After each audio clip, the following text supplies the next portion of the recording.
particular, I ask anybody who talks about Islamic radicalism, or heaven forbid, Islamofascism, to do a little study of how the United States used Islam during the Cold War, how the United States used Islamic movements during the Cold War, how the United States used some of the same people who are today our sworn enemies during the Cold War, the same organizations. It's not just the Taliban, it's not just Al-Qaeda. It's much broader than that. And I suggest that the patterns, some of the patterns that developed during the Cold War, unfortunately, are still with us. I'm afraid they're also still with the Russians, and they're also probably still with some Middle Eastern countries, too. You opened by stating that the United States and the Soviet Union had parallel policies regarding the Middle East, and were both responsible for both sowing conflict and ratcheting up conflict.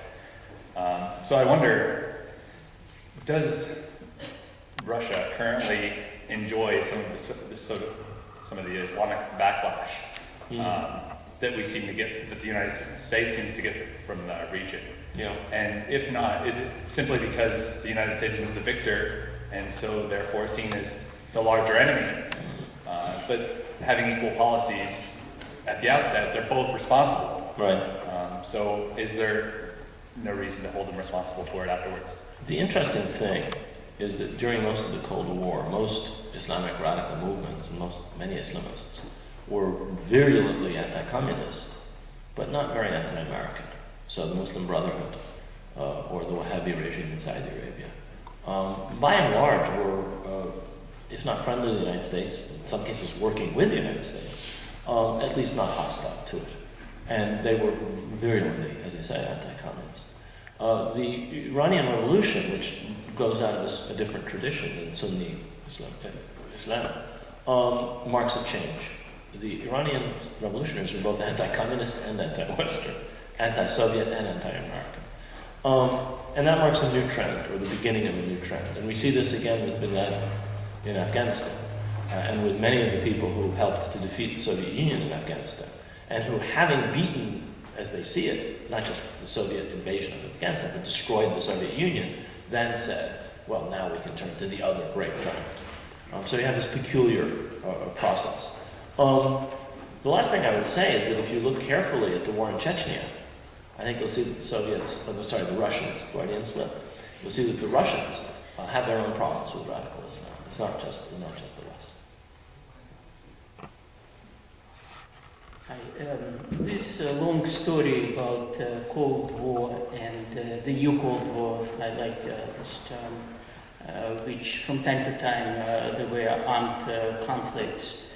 The rulers and democratic systems of the countries in the Middle East, the new history, that you use this term Islamofascist, then when the fight was with the German fascists and the fight with Japan, the Americans signed capitulation papers with these countries. Yeah. These countries totally surrendered to the American troops. And as a result, as we see now, both Germany and Japan live better than Americans do. So would you see that in future, or it's a lost opportunity, that countries in the Middle East could surrender to the American troops and live in a united world like Germany and Japan live with spectacular results? Yeah. Well, I'm very wary of making comparisons like this for many reasons. I'm a historian, by the way, not a political scientist. So, Germany and Japan surrendered to the Allied powers, you're right, because their unconditional surrender was demanded by the Allied powers in World War II. And democracy flourishes in Germany and Japan. But to compare Germany and Japan to, say, Iraq, as many ignorant, ill-informed policymakers did at the beginning of the Iraq War, I think is a mistake, or other countries in the Middle East. Germany and Japan are two of the most advanced industrial countries in the world, were and are. They're two countries which, in spite of authoritarian periods in their modern history, have also got a democratic tradition. They had a democratic tradition before World War II. And they were two enormously rich countries before the war. Their human capital was not affected by the destruction of their physical capital. So the accountants were there, the factory workers were there, the managers were there, the people who understood how to do finance were there. It simply required rebuilding Marshall Plan and the Korean War and the Cold War for, into the spring. That's the first thing. The second thing is, Japan attacked the United States at Pearl Harbor. And Germany declared war on the United States after having launched World War II by attacking, various countries, Poland, Russia, and so on and so forth. There's no parallel. The Middle East didn't attack the United States. Why should the Middle East surrender to the United States? Iraq didn't attack the United States. You could argue that Al-Qaeda attacked the United States from bases in Afghanistan, but that's Al-Qaeda. It wasn't the Taliban who attacked us. They gave support and bases and succor to people who attacked us, for which one presumed there should be a penalty. But the Taliban didn't come and fly into our buildings. It was Al-Qaeda who did so. Whereas the Japanese bombed Pearl Harbor. Germany launched World War II. So I just don't see the parallels at all, frankly. Sorry.